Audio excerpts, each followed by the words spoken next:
There was an issue with, on Friday, the White House put out a statement on Holocaust Remembrance Day, and there wasn't a mention of Jews in the statement, of any of the victims of the Holocaust, that the majority of them were Jewish. Many of us thought it was an error. You guys were there early, and then it turns out it was not. John Podhoretz, a conservative columnist from Commentary Magazine, wrote this: "The final solution was aimed solely at the Jews. The Holocaust was about the Jews. There is no proud way to offer a remembrance of the Holocaust that does not reflect that simple, awful world historical fact. To universalize it, to quote all those who suffered, is to scrub the Holocaust of its meaning."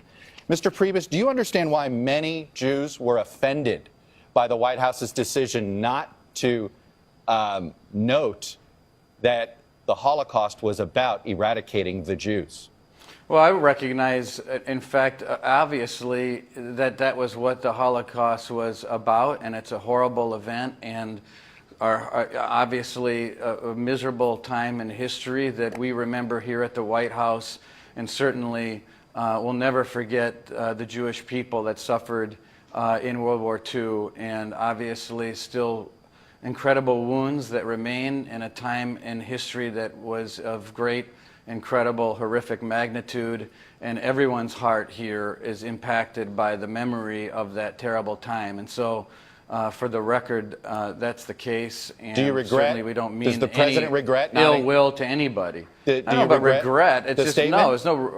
There's no regret, not acknowledging the pain that we acknowledge it. We acknowledge the horrible time of the Holocaust and what it meant for history. But why whitewash Jews from that statement? I'm not whitewashing anything, Chuck. I just told you that it was horrible. And, well, I'm telling you now that that's the way we feel about it, and it's a terrible time in history.